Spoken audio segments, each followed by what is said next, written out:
Hello friends, ನಾನು ಸವಿಸ್ಟ್ರೊಳಗಿಂದ ಮಾತಾಡ್ತಾ ಇದ್ದೀನಿ. ಇವತ್ತು ನಾನು ಸಿಂಪಲ್ಲಾಗಿ ಟೊಮೆಟೊ ಬಾತು ರುಚಿಯಾಗಿ ಹೇಗೆ ಮಾಡ್ಕೊಳ್ಳೋದು ಅಂತ ತೋರಿಸ್ತೀನಿ. ಇನ್ನೂ ನನ್ನ ಚಾನಲ್ ಯಾರು ಸಬ್ಸ್ಕ್ರೈಬ್ ಮಾಡ್ಕೊಂಡಿಲ್ಲ, ಪ್ಲೀಸ್ ಸಬ್ಸ್ಕ್ರೈಬ್ ಮಾಡ್ಕೊಂಡು ನೋಡಿ, ನನ್ನ ಚಾನಲ್ಗೆ ಸಪೋರ್ಟ್ ಮಾಡಿ ಫ್ರೆಂಡ್ಸ್. ಬನ್ನಿ ಹೇಗೆ ಮಾಡೋದು ಅಂತ ನೋಡೋಣ. ಕುಕ್ಕರ್ ಬಿಸಿ ಇಟ್ಟೋದಕ್ಕೆ ಎಣ್ಣೆ ಹಾಕಿ ನಾನು ಚಕ್ಕೆ ಲವಂಗ ಏಲಕ್ಕಿ ಹಾಕ್ಕೊಂಡಿದ್ದೀನಿ. ಇವಾಗ ಈರುಳ್ಳಿ ಹಾಕೋತಾ ಇದ್ದೀನಿ. ಈರುಳ್ಳಿ ಫ್ರೈ ಆಗಬೇಕು.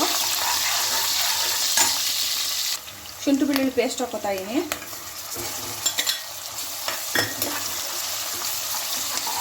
ಟೊಮೆಟೊ ಹಾಕೋತಾ ಇದ್ದೀನಿ. 3 ಟೊಮೆಟೊ ಫ್ರೈ ಆಗಬೇಕು. ಟೊಮೆಟೊನು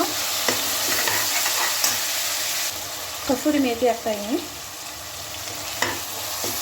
ಬಟಾಣಿ ಹಾಕೋತಾ ಇದ್ದೀನಿ. ಅರಿಶಿನ ಪುಡಿ ಹಾಕೋತಾ ಇದ್ದೀನಿ 1/2 ಚಮಚ. ಧನಿಯಾ ಪುಡಿ, ಚಿಲ್ಲಿ ಪೌಡ್ರು, ಗರಂ ಮಸಾಲ ಇದೆ, ಅದನ್ನು ಹಾಕೋತಾ ಇದ್ದೀನಿ.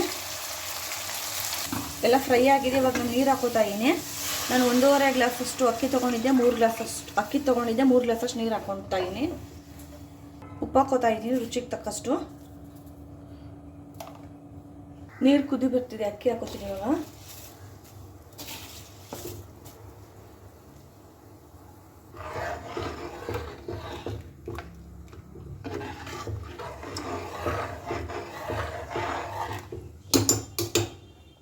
ಕುಕ್ಕರ್ ಲಿಡ್ ಕ್ಲೋಸ್ ಮಾಡಿ 2 ವಿಷಲ್ ತೊಗೊತೀನಿ ನಾನು.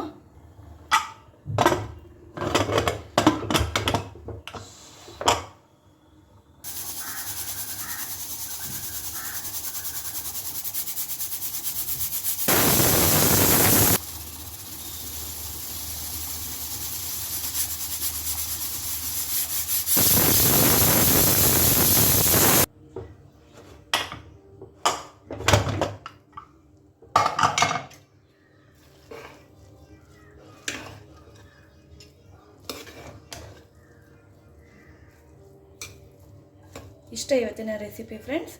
Thank you.